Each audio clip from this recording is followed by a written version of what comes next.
Hello, friends, and welcome back to Tutti Talks, the podcast where music and conversation come together. I'm your host, Aveline Shinky, and I'm here with my co-hosts, Maria Benitez Sabino and Seamus Adams. Today, we're joined by a very special guest, Dr. Gregory Crowell. He's a performer, teacher, and someone with a real passion for historical instruments like organ, harpsichord, and clavichord. Currently, he's teaching music theory, music history, and early music ensemble here at Grand Valley State University. We're really excited to hear more about his journey into music and how his career has grown and evolved over time. We'll be talking about his love for historical performance, the importance of highlighting overlooked composers, and what it's like to work across so many different areas of the music world. So let's jump right into it. Dr. Crowell, it is a pleasure to have you here today. My pleasure to be here. If you could you give us a little bit of background in your history with music, how you kind of got started on the path to music? Where did you find your love for these Baroque instruments? Just give us a little bit of background about that, if you could. Sure. Let's start with how I became interested in music, because it's a little bit of an unconventional path compared to what a lot of people experience. I took music lessons when I was in elementary school. I played trumpet in third grade. Really? I was terrible. And then I decided that it was too high and it was too hard. And so I tried various other things. I ended up on another instrument, which is also hard, but suited me a lot better, and that was the euphonium. And I actually got to be pretty good at euphonium, if I do say so myself. I really enjoyed it. I liked it also because it is in the middle of the texture. It's not, you seldom get the melody when you play euphonium. Sometimes you do in band music, but most of the time you don't. You're playing harmony. And I really liked that, but I had no interest really beyond playing in band. I didn't really know anything about classical composers. I loved and still love the Beatles. This is why all of my students are subjected to the music of the Beatles in the class. Not just because I particularly like the music, but because I think that they incorporated a lot of things that are particularly interesting musically, especially rhythmically and harmonically. But it all really came down to a moment of revelation in my life, which was when I was, I think, 13. And I had not played any keyboard instruments.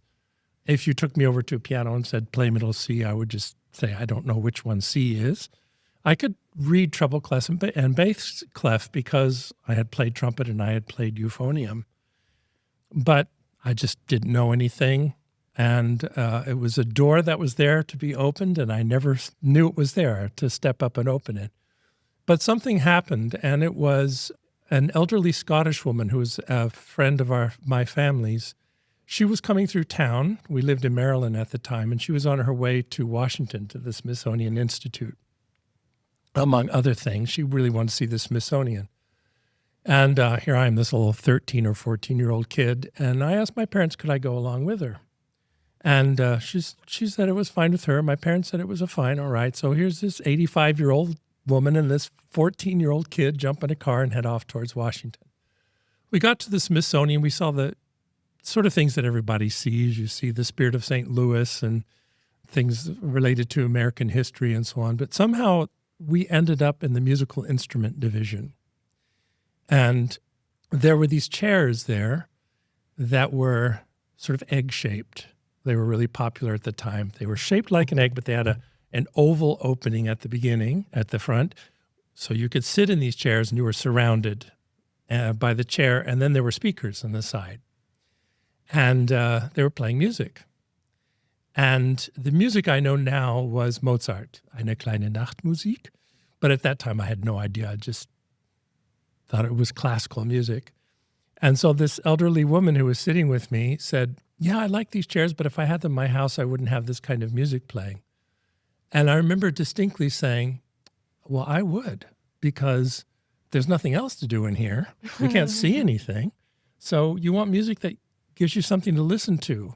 And I was really fascinated. I realize now that I listened to songs like Eleanor Rigby by Lennon and McCartney, which is accompanied by string instruments. And I remember that I loved that song, not just because of the beautiful melody, but because of the counterpoint in the string instruments. And so these are all things that are now, with the advantage of age, I'm realizing. So I went home. In those days, we had records. And so I went to the local record store and I picked up the first record that was the first one in the bin. And it was the music of J.S. Bach. It was organ music.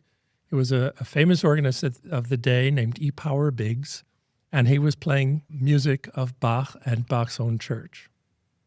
And I put it on my record player. The first piece was the toccata in D minor. I heard that. I said, that's it. That's what I want to do. I went down to tell my mother. I said, Mom, if you bought me an organ, I think I could play it. And she said, honey, if you bought me a Lincoln Continental, I could drive it. So eventually we did buy an organ. We saw in the newspaper not too long after that an advertisement for a 19th century pump organ. And it was for sale from the Salvation Army for $120. And I asked my mom if I got $60, could she put up the other 60? And so that's what we did. I bought that, and that's what I started on. And I've often thought about that moment because I think a lot of us have that. I think we have a moment when things that were up there already become clear because of what somebody said or because of where you were.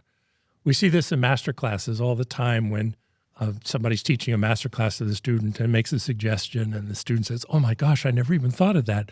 And the teacher's in the background saying, I've said that to you literally 1,000 times during lessons, right?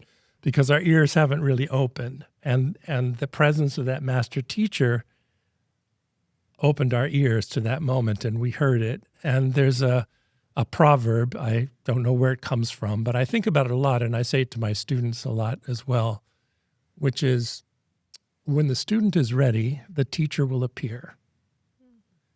And I think that's really true. And I think that all of that stuff that I would later become so fascinated by that would completely direct my life, it was all there already. But it was a door that I kept walking past, but I had never thought to open. And then this one moment opened that door for me.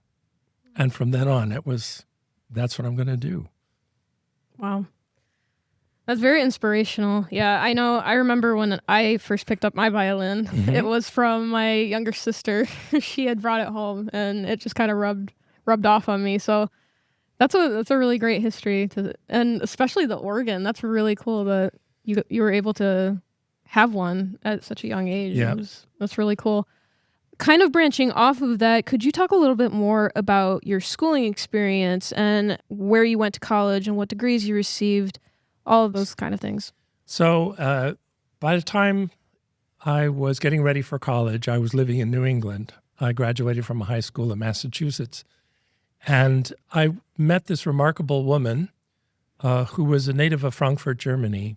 And I was born in Germany, so we struck up a friendship right away. And she became my organ teacher for a little while, but she quickly realized that I wasn't just wanting to learn how to poke the right notes at the right time, that I wanted to really learn how to play. And she said, well, I think I need to take you to study with my teacher. And this was a really remarkable woman, a woman who changed my life in many ways, named Yuko Hayashi. She taught at the New England Conservatory in Boston. So I was 17 probably by this time. I must have been 16. And Mrs. Dubiel, this German woman, took me into the city and I played for Yuko Hayashi. And again, it was that instant rapport. This was a door that had been opened. This is what I want to do. This woman is somebody I want to study with. The problem was that New England Conservatory is a private school and it's not cheap. So I did the proverbial, okay, I need to apply to more than one place. And so I did. I applied at a state school also. We'll go unmentioned just because it was my backup school in case I didn't get in. I always thought, okay, if I get in there, either I'll really love it or I'll transfer whatever. But this is where I want to go. And luckily, I was admitted to the New England Conservatory. And I certainly never regretted that. It was an extraordinary school. It was also wonderful because it was a conservatory, so I could concentrate only on music. That was number one. So we had to take an English class, which is fine. I love words. But I didn't have to take chemistry or biology or any of those subjects, which are important and wonderful. But you might have picked up on the fact that I'm very much, this is what I want to do, and that's where I'm going, and nothing's going to stop me. And so I wanted to study music. And so I was in this school, and all of a sudden, I had gone from maybe having one or two friends in high school who were the only people who understood whatever I was talking about, to being in a whole building full of people who understood everything that I was talking about. And you all are nodding your head because you know that feeling, right? You get out of high school and you realize, oh my gosh, there's this whole world I didn't know about that involved things that I'm passionate about. So it was just not only wonderful because of the school, but because it's in Boston. And that's also something that I often encourage students to do when they're looking at schools. I say that you want to choose a place that has a teacher you want to study with. That's really important, perhaps the most important thing. But a secondary consideration would be go to places where you can hear other people play or sing. Go to places where there are performances so that you're exposed to all kinds of music. And the New England Conservatory is located almost directly across the street from Boston Symphony Hall and from all sorts of musical venues, and it's very close to the Museum of Fine Arts, and so it was just really a wonderful, wonderful place to study. When I graduated from there, I took a year off because I didn't have any money, and so I thought, well, I'll work a year and earn some money and then think about going to graduate school. And I worked a year, but I didn't earn any money because it's very expensive to live in Boston. And then I found out about a church in Montreal that needed a music director. And there was somebody in Montreal that I really, really wanted to study with, a great musician named Bernard Lagacé, who just passed away very recently.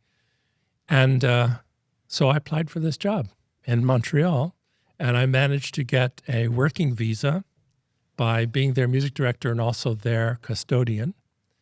And then I took private lessons with Bernard, and I did that for 2 years, and that still didn't earn enough money to go to graduate school. But in the meantime, I found a graduate school that had very strong scholarship program. And it also had a teacher that I really wanted to study with. Her name is Roberta Gary. I just visited her a week ago. She's 92 now, a remarkable and inspiring woman. And it turned out that 80% of the students at this school, which is the University of Cincinnati, were on full ride. So I thought, that sounds good to me. So I got a scholarship there and ended up eventually getting a master's degree and a doctorate from there. So you talked about how you got to organ. What drew you from organ to other keyboard instruments? Yeah. So that's another thing. I knew that the harpsichord existed. I had bought recordings and I'd heard people like Gustav Leonhardt, who's a really famous harpsichordist, play. And I thought, okay, that sounds pretty cool.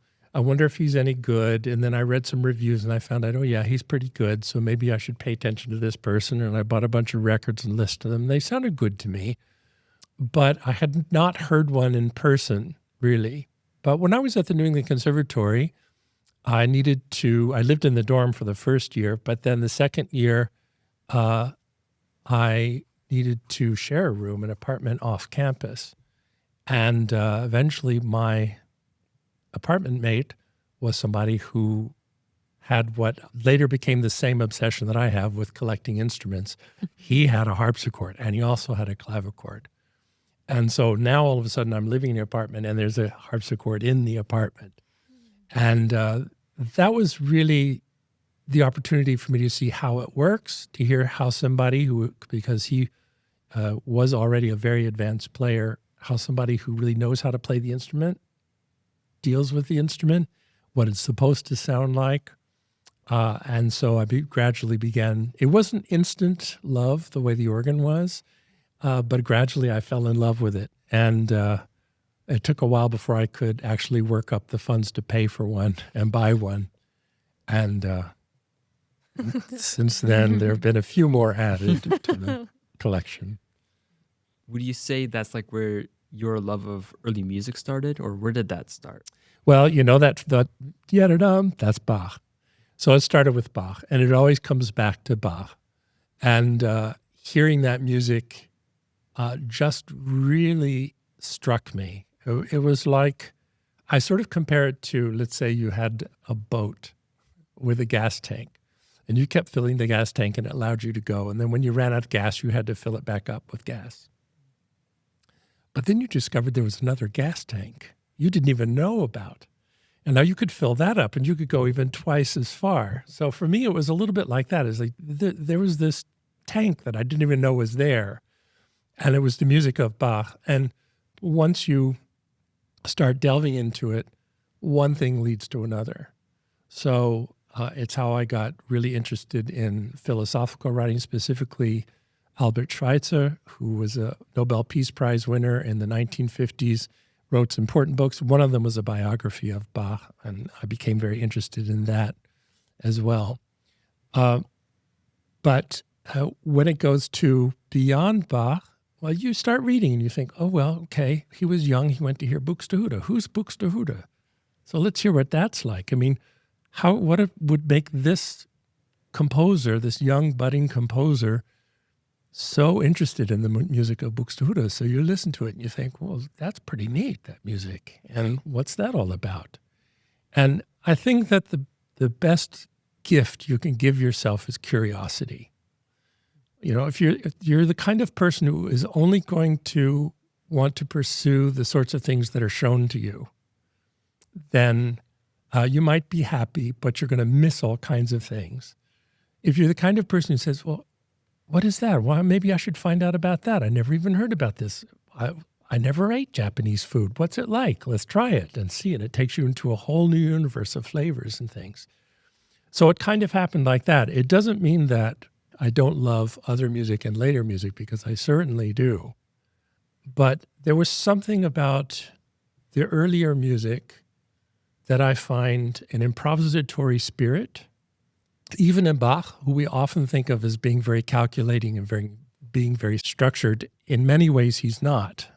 In many ways he is, but that is not to in any way take away from the expressive quality of the music.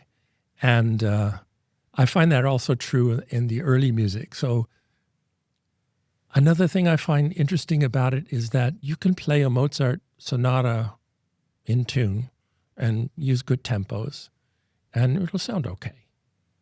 And you can do that probably to Bach too. But you can't do that to Buxtehude. If you don't understand the style of the music, it will sound terrible. It sounds ridiculous. And all you have to do is listen to all the horrible recordings of Vivaldi. You just performed some of Vivaldi's seasons. You probably listened to lots of recordings. And some of them sound like music you hear at the supermarket. And then some of them sound like something that just rip you right out of your seat, right? So I think that's something that I love a lot about early music, is that it calls on the performer to also be a creator in a way that a lot of other music doesn't. So, like, what's something that's surprising or misunderstood about early instruments, especially keyboard instruments? Well, the biggest misunderstanding from people who don't play them is that they need to be pointed out that they're not pianos. And that they're speaking a different language. And just the same way that there are certain things that you can say in English that can't be expressed the exact same way in Spanish or Chinese or whatever it is, there are certain things that you can say on the harpsichord or that you can say on the clavichord that you cannot say on the piano or the organ. So I really like this analogy of language also about that. So one of the things is that when it comes to the harpsichord, what a lot of people find issue with is that it is a plucked string instrument and that it doesn't sound terribly melodic to them. Well, there's a good reason for that. It's not written for melodic music. There is some melodic music in it, but if you really look at harpsichord music, it's not structured to be melody and accompaniment the way a lot of piano music is. It's structured to be polyphonic, much more like organ is, or like the lute. If you listen to lots of lute music, then you listen to a good harpsichord and you think, oh, okay, those people are speaking the same languages. You know, so I think that's true also. It's kind of like saying, well, we have a cellist and we have a violinist and a pianist here as well. I was saying, well, I don't like the cello because it doesn't sound like a violin. It's not supposed to sound like a violin. It's a cello, right? I want to ask a follow-up question. Yes. So I feel like I've heard you talk about how through exploring these different avenues of music and early keyboard music as well, you've had a better understanding of what each instrument can offer and how these aspects of music is applicable to how we express ourselves as people. Through your journey of just going along these different avenues, have you learned different things about yourself as you have with this music? Yes. Well, I thought very shy. I've always thought of myself as being very shy. I realize now that I'm not really that shy. I'm introverted. And I really wish that somebody had explained that to me when I was in my 20s, because we didn't talk about that sort of thing. Mental health issues in general were not talked about that much compared to today, which is really a shame. And I just thought I was shy. Then when I'm playing something like Buxtehude, which is kind of wild and crazy music, and you're asked to do these things, I remember my teacher saying to me, you need to play this in a way that can't be written down. Oh my gosh, well, he wrote it down. And she said, well, yeah, but he didn't write down what it was he was doing when he played. He's just recording the skeletal version of it. And so I remember playing something. It was a very famous Buxtehude piece. It starts off with the pedal solo. It goes ba-da-da-dum, bum, bum, bum, bum. So we spent probably half an hour of a lesson on that. Left foot, right foot, left foot, right foot, right foot, left foot, right foot, left foot. And so you play it. Da-dee-da-dee, bum, bum, bum, bum. No, she said, I want you to be a little more free with it. Okay. Da-dee-da-dum, bum, bum, bum, bum. No, that became actually pretty predictable. The way you played that first octave predicted the way you're doing the second octave. Okay. And she said, stop thinking about yourself and just think about how you're going to express this. I can remember her saying, think of how you're going to say something. Now, say something without having thought about it. So you're walking down the hallway and here comes somebody that you're very formal with. You think, oh my gosh, here comes so-and-so. What should I say? Good morning, Professor so-and-so, right? That's not it. Here comes your friend. Hey, how you doing, right? It's a completely different thing. So I was doing the first one, the professor one, and she got me to do the second one, which is the loosen up. And so in the process of that, it doesn't mean that I'm no longer introverted, but it does mean that I found that in myself, and then you start to understand how you can access that in yourself. And then that's learning about yourself. That's definitely like a really good observation I've seen, is that the most organists I meet are always very like independent and introverted, but they also play the craziest instrument. Yeah. Most powerful. It's they're also weird... crazy people.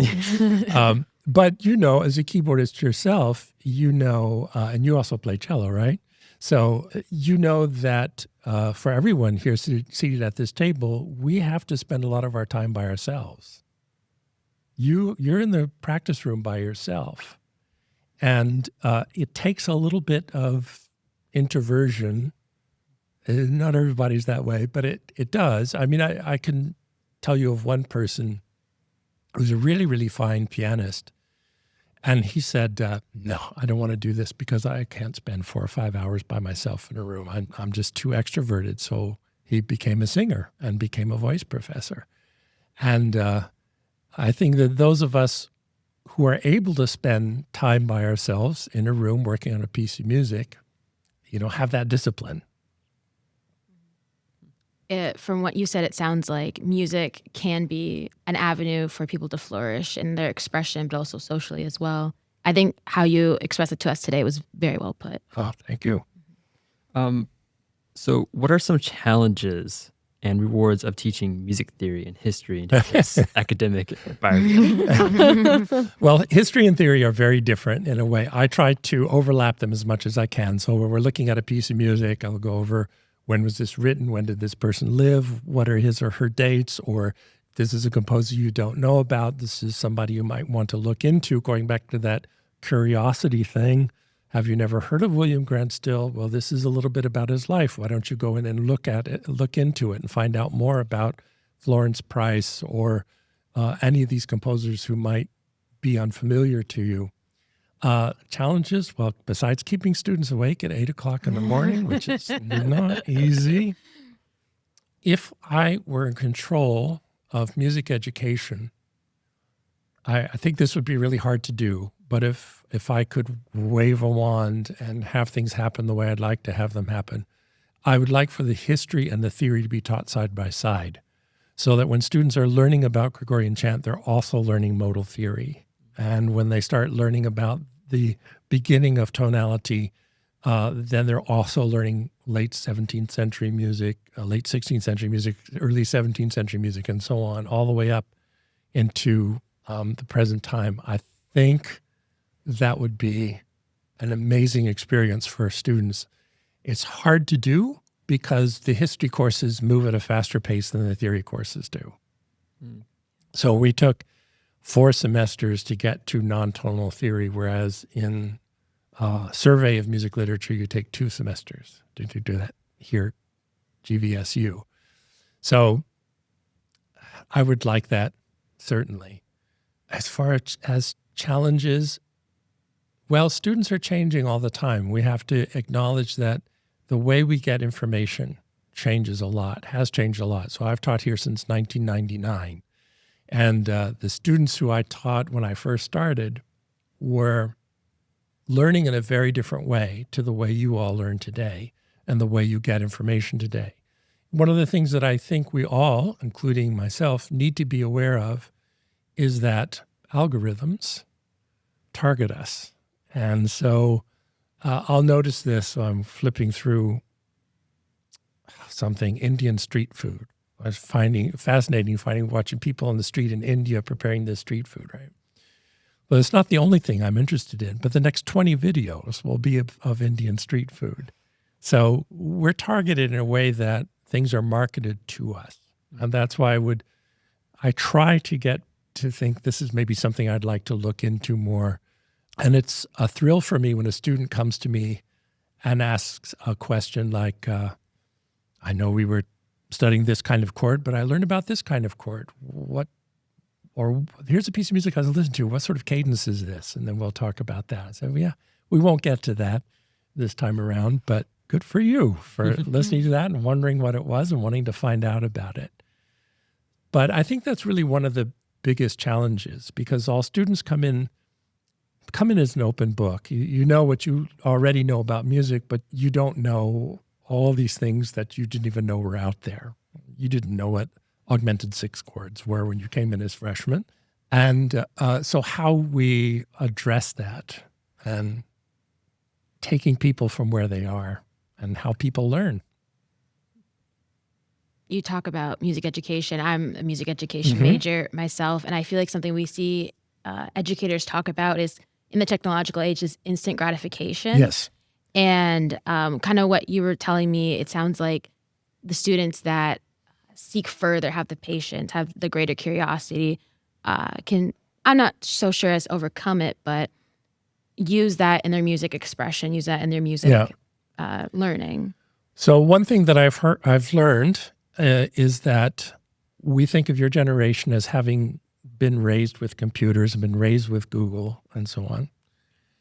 So one thing that I will find, especially when I'm teaching music history course and we're working on a student's paper, and say, I don't know, what they're looking at the use of the harp in opera in the Baroque period. Let's say that's their topic. And they'll come to me and they'll say, I looked up harp and this is what I found. And I'll say, that's where you can start. But you also have to look up harp in opera. You have to look up opera. You have to look up things like musical instruments used as cymbals in operas, because that might take you to where somebody's playing a lyre on stage, and so the composer has used a harp in the orchestra. You might have to look up operatic centers like Dresden to find out what sort of opportunities were there and so on. A student came to me a few semesters ago and said, I can't afford the textbook. I said, I understand. The textbook's really expensive. So I said, why don't you try finding a used one online? And he said, well, I looked for half an hour and I couldn't find one. And I said, well, let's look. It took me 30 seconds to find one for $8. So I think that it's very easy because search engines bring something up and we can be raised to think that's what the answer is. Sure.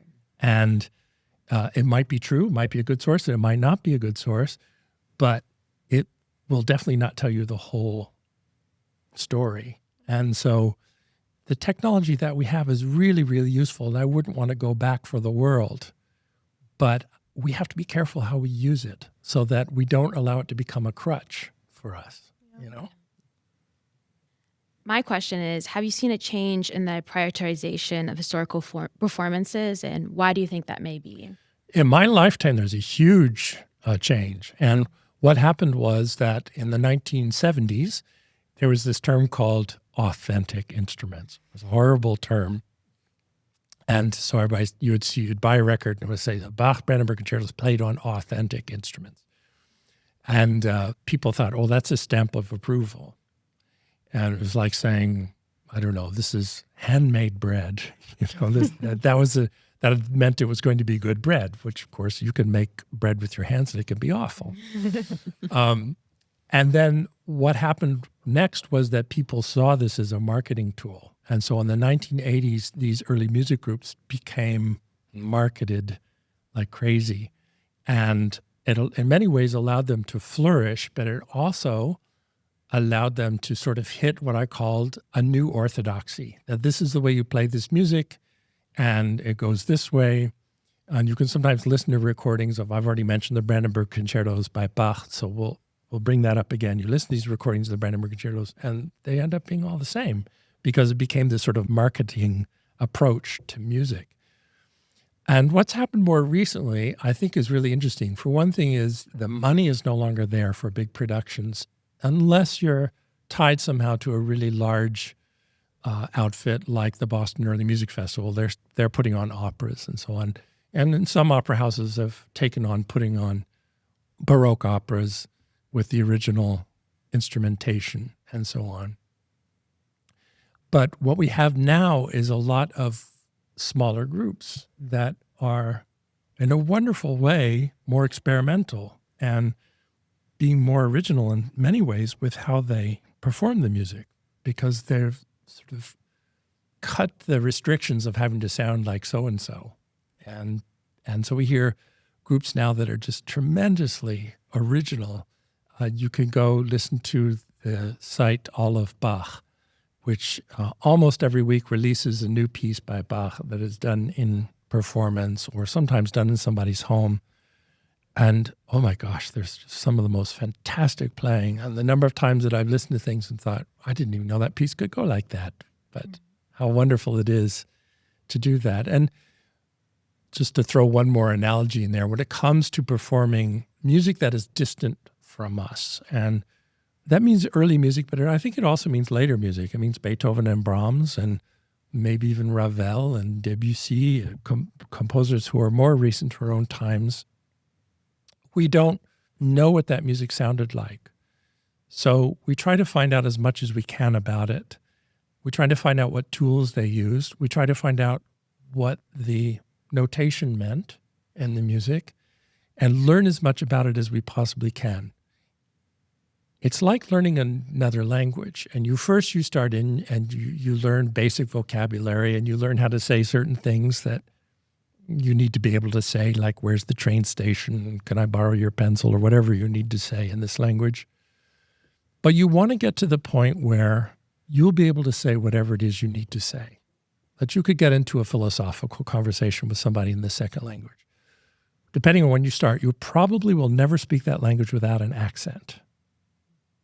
But you still feel the freedom to be idiomatic within that language. So I think our performance of earlier music is that way. We'll never play it without an accent. But if we can delve ourselves into the style deeply enough to understand how to express ourselves through that music idiomatically in that style, then we've done the best we can do. I feel like a theme I'm hearing from our conversation is understanding music to better understand ourselves and how we can express ourselves through music.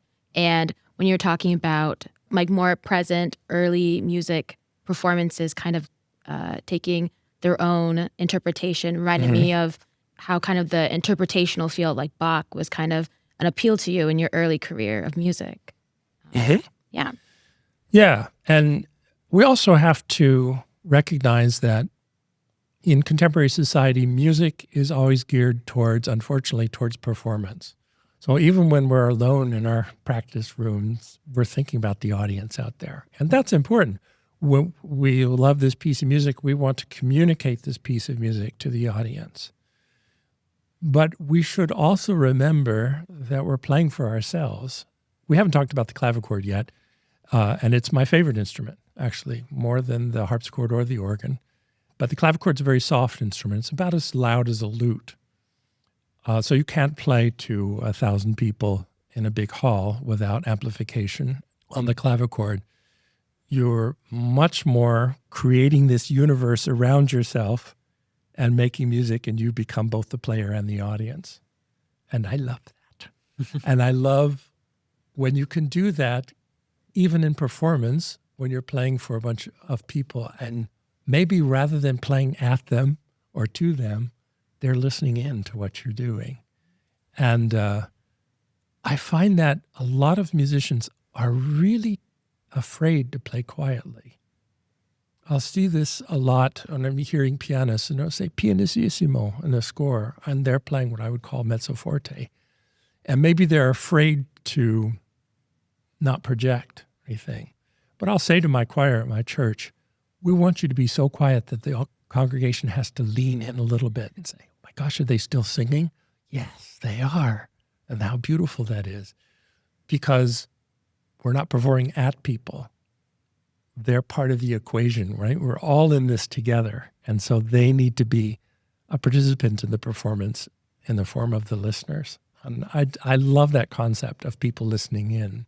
If you've ever stood out, well, of course, you know where my office is, across from one of our concert halls here at Grand Valley. So I hear people practicing for their recitals. And I just love that, listening in and hearing what people are doing. And I thought, I wonder what that is that they're playing. The saxophonist is playing some new piece. I wonder what that is.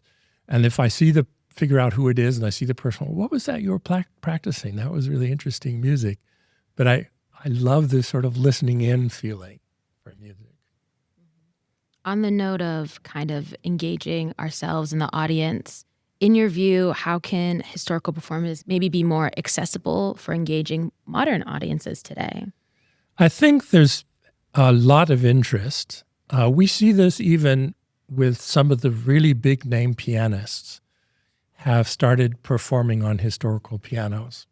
And even in my graduate school, there was a pianist who's now retired, and he always scoffed at historical pianos. And he just said, I don't get it. I understand that you think this is interesting and everything, but I just don't get it.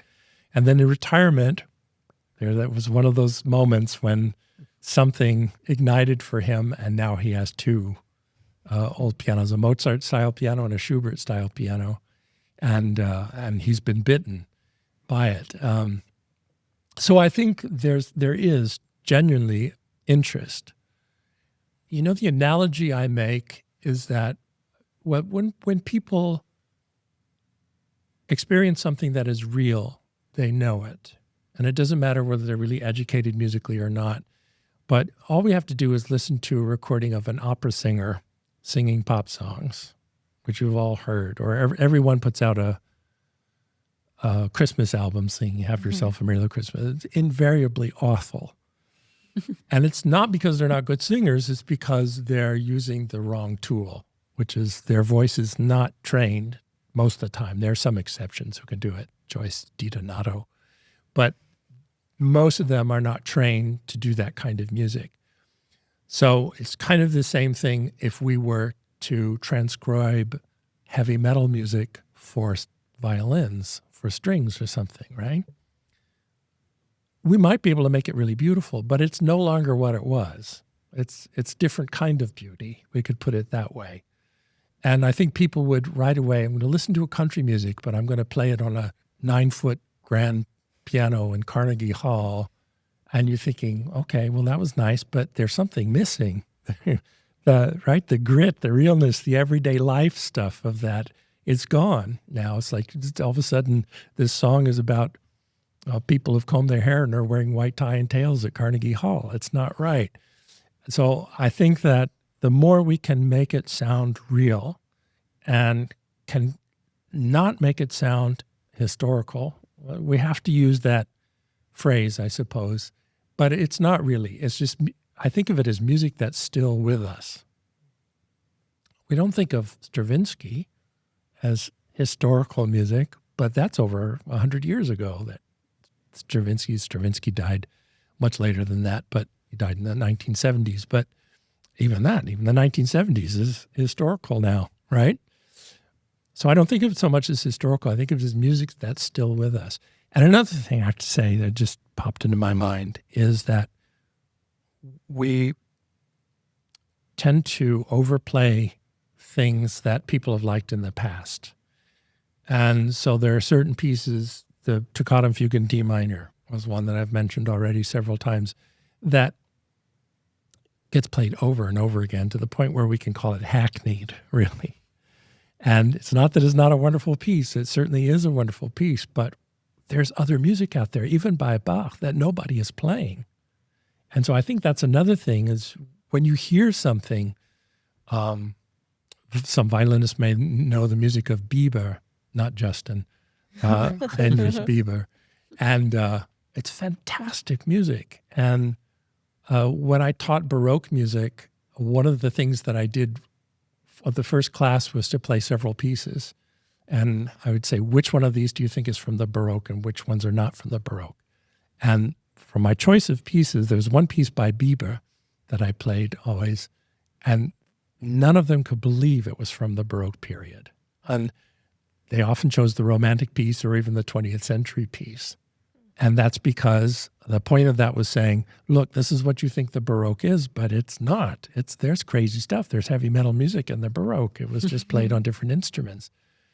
And so I think that is one way to get back to your question, which you asked 45 minutes ago, is that we can always be looking for something fresh and new.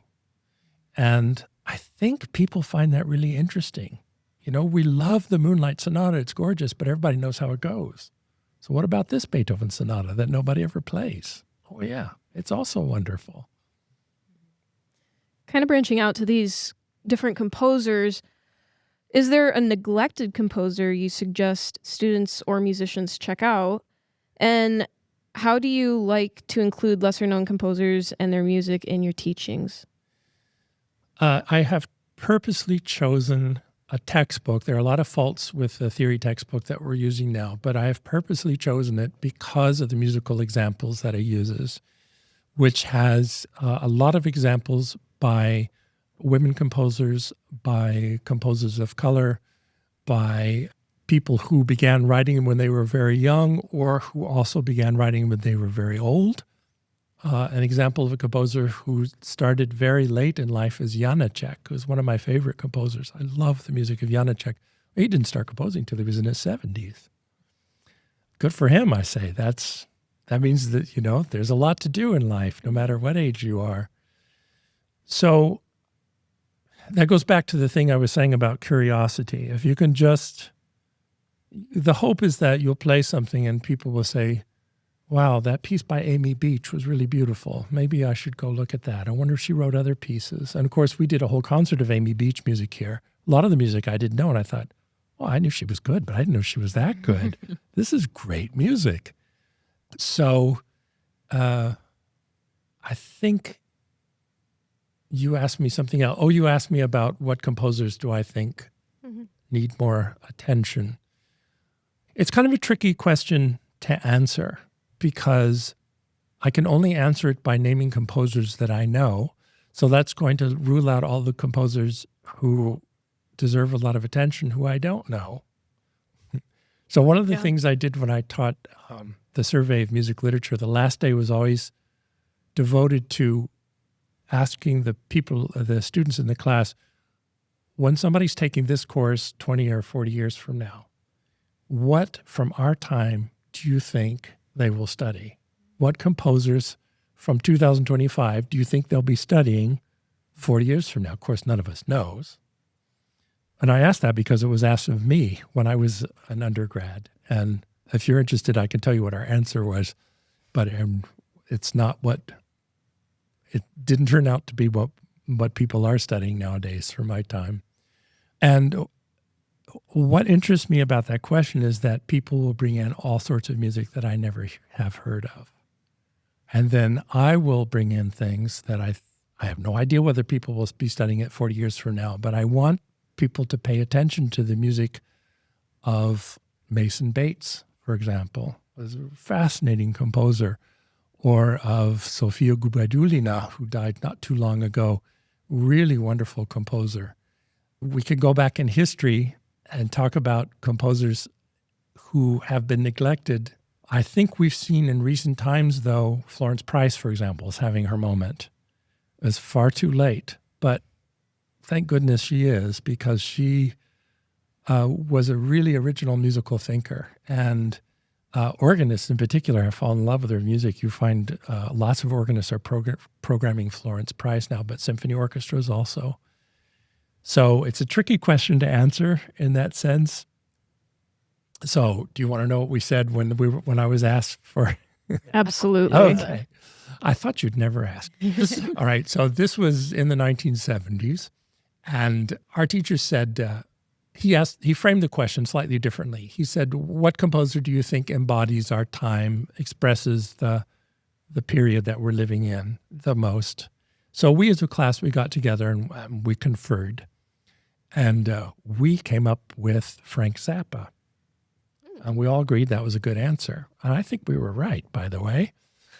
I can still see his face. It was just like somebody had punched him in the gut. His whole face fell because he was so hoping we would say Elliott Carter or somebody else who was one of the intellectual composers, also an important composer, but at that time he was considered one of the greatest living composers.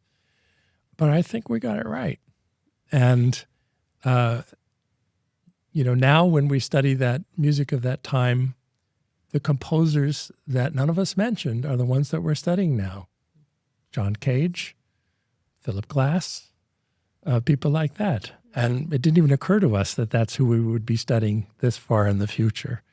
But it's interesting what we find to be important and what history ends up finding important. Yeah.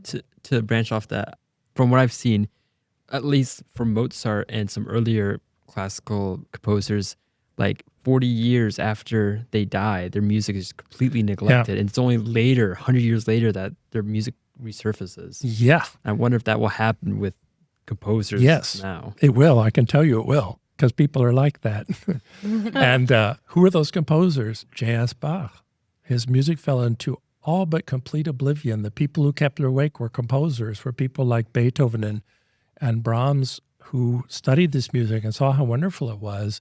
And it took a composer of the stature of Mendelssohn to really start, or at least encourage, it had started before him, but to encourage a revival of his music. Schubert's music wasn't recognized for the great repertoire that it is until the 20th century. It's hard for us to imagine that people in the 19th century, if you said, gone to a concert goer or even major composers said, who is Franz Schubert? They'd say, I don't know.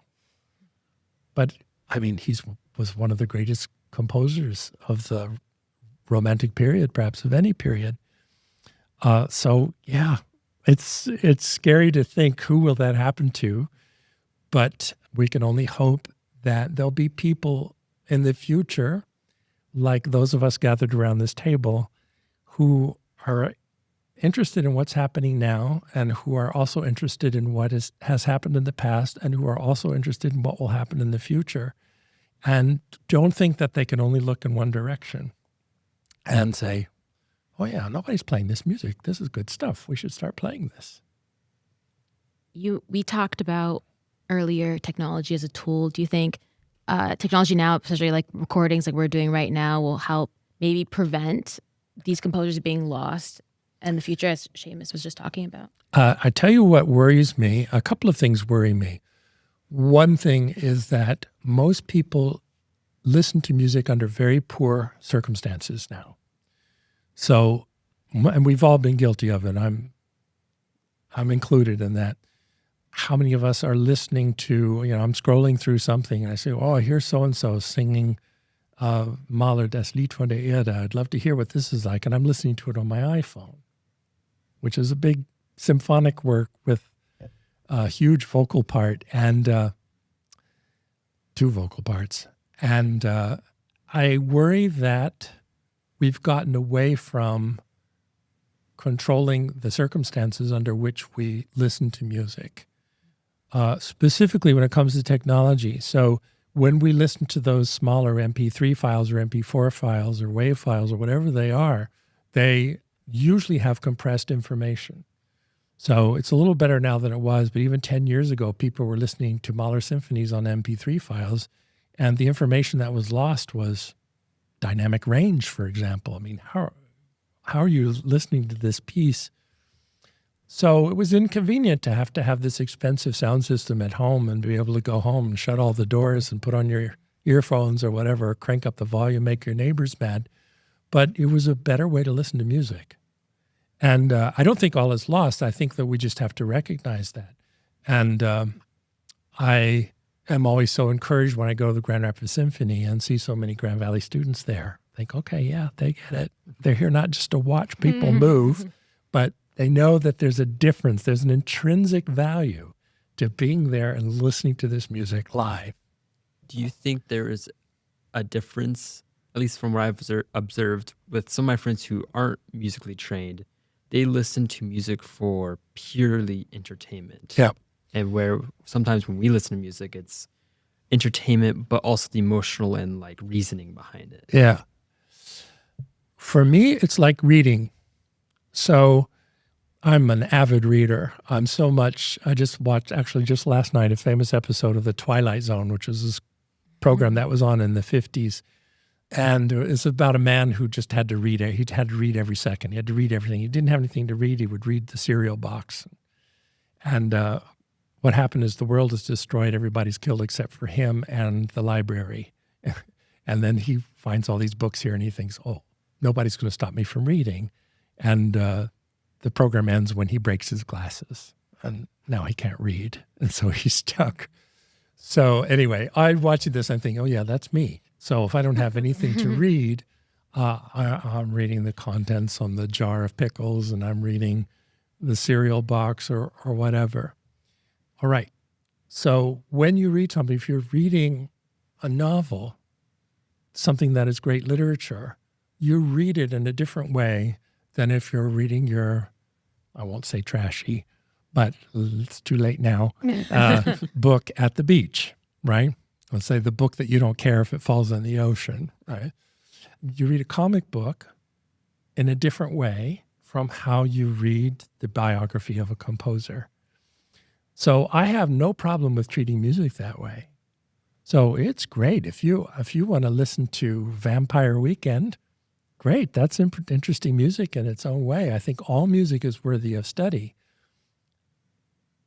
I don't want you to listen to it any less. I want you to listen to it with the same intensity that you'll listen to Schubert chamber music or something. But you will listen to it in a different way because it makes different requirements on you as a listener. The thing that bothers me is when people aren't listening. So when people put on music and then talk over it, that's really hard for me. Because even if it doesn't matter what kind of music it is, I want to listen to it. I mean, there's almost no kind of music there's music that I don't like, very definitely, but there's not really any kind of music that I'm not curious about and don't want to listen to in some way. We definitely have all piled into my Honda Pilot, these two included, and have driven to the Grand Rapids Symphony. Yeah. So we do enjoy going there. Yeah. Transitioning a bit more back to your career, is there a moment during a performance of yours that had a lasting impact on your musical career? Yes. There are probably several. There are certain moments. I think that there are a few people who don't get nervous when they perform. Good for them. I'm not one of them. Sometimes I don't, but sometimes I do, or really nervous beforehand. And there have been a couple of times when I've hit a sort of plane. I can remember exactly when it was and what piece it was. And it was a degree recital in which nothing really mattered. The audience didn't matter. I didn't matter. The instrument, in a way, didn't matter in the sense that obviously I still needed to be able to play it well. But I wasn't thinking about, oh my gosh, is that note out of tune? Or did I play that note too early? Or did I let it go too late? Or whatever. All of that was gone. And I just sort of hit this sort of Zen moment. There's no better way to describe it. And I remember distinctly the first time that happened. And I remember that the secret to it was that I had to stop thinking about myself. How are you doing? How are you feeling? Are your hands shaking? Oh my gosh, you've gone this far and you haven't made a mistake. What's going to happen now? And, we all have some sort of dialogue going on in our heads. And when you can hit that moment where all of that is gone, then you just are free in a way. And so I do remember that. There are certain pieces that I just love. There are pieces that I conducted and the choir sang their heart out and the orchestra sang their heart out. And I did with one of my church choirs, the Lord Nelson Mass by Haydn, who's one of my favorite composers. And they just sang their hearts out. And the soloist was just world class. Diane Penning, who's here in Grand Rapids, should really be world famous. And there are certainly moments like that really stand out. Talk about composers. If you could collaborate with any historical composer, dead or alive, who would it be? Oh, see, now that's a good question. It's a tricky question because, you could answer that question for me. You could probably say who I think I would say, right? Or who you think I would say. But this person who lived from 1685 to 1750, I'm not sure I'd want to meet him. I sure would like to sit in the pew and listen to him play. And if I did meet him, there certainly would be some questions that I would have for him. But I'm not sure I want to meet him. Does that seem like a strange thing to say? Because certainly there's a certain mystique that builds around certain composers. And the big names, the Beethoven and Mozart and Bach. And we would hate to have that mystique somehow shattered. And anyway, I wouldn't be in a class to collaborate with Bach in any way. But I sure would like to ask some questions of some of these folks. And they might not be the questions that would come to mind right away, which is, how do you play this piece? How should we do this? What's the tempo of this, or so on? But how did you manage that? How did you have a family that size? And you had a household full of students. People don't realize, all these kids running around, had a house full of students, because when you studied with somebody, you lived with them. He also had his aunt living with him at the end of his life. He has a house. And you had to churn out these masterpieces 20, 30 minutes long every week. How did you do that? Well, maybe why I don't want to meet him is because he might not be able to answer. He might not be able to say, I don't know how I did that. I can understand why he drank. Yeah. Truth. As we're kind of wrapping up here, I just want to ask two more questions for you. Okay. First one is, what's one piece of advice you want students to take away from this episode or in general? And the second one is, are there any pieces of literature or resources that you would recommend students take advantage of? Yes. So you want two. Well, one of them is allow yourself to be curious and follow your curiosity. The last thing you want to be is passive in your education. And so find something that that you find interesting, and then find out about it on your own. And certainly ask experts if they can help you with that, if they have any places, suggestions of where you might want to look. The more you pursue those sorts of things, the more you're going to open up a world that you didn't even know existed. And that's one of the most wonderful things that you can do. Let's see. You asked for two of them. I don't know if I have a second one right away. So I'll move to your second one, which was what? Oh, resources that people can use. Mm-hmm.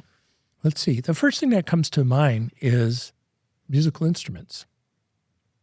We tend to think that musical instruments are what they are, or that they sound the way they sound because this is what a violin sounds like, or this is what a piano sounds like, or this composer wrote for the piano, therefore it sounded like this on that piano, or this violin, Mozart wrote violin sonatas and it sounds like this on the violin.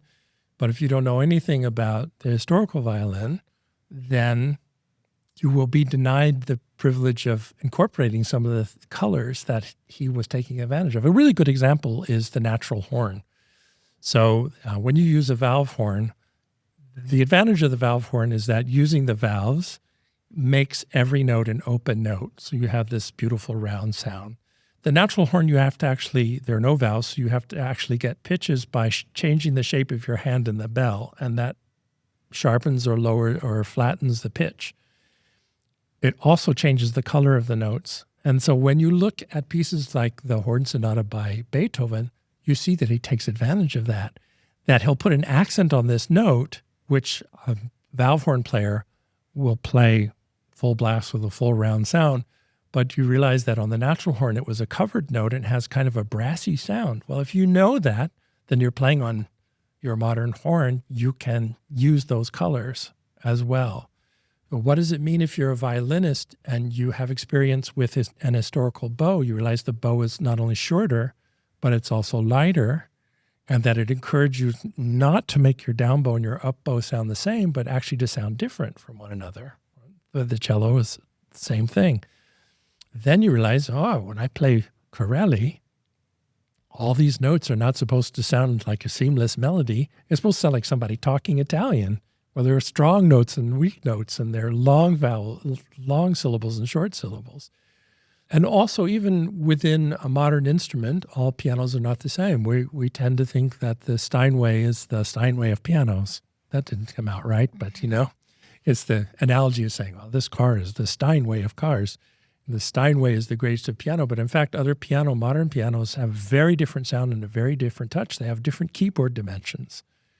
And so that's a resource that's available to all of us to find out what we can about how we can be more expressive with things. Yeah. Well, that's pretty much going to wrap up our episode for today. I really want to thank all of you for coming in, and a big shout out to Maria and Seamus for being a part of today's episode, and of course, Dr. Crowell for sharing your stories and your perspectives. It's been a pleasure having you. If you or someone you know would like to be featured on Tutti Talks, feel free to email me at tuttitalkspodcast@gmail.com. Be sure to follow us on Instagram and subscribe to our YouTube channel to stay up to date on all things music, from guest highlights and upcoming episodes to behind-the-scenes content and performance clips. We're passionate about reaching as many musicians as we can, and you can help us do that. If you enjoyed this episode, share it with a fellow musician, colleague, or friend. Whether it's someone in your ensemble, your studio, or someone who would appreciate these conversations, every share helps grow our community. Thank you for tuning in to this episode of Tutti Talks. Keep the music playing, keep the conversation going, and we will see you in the next one.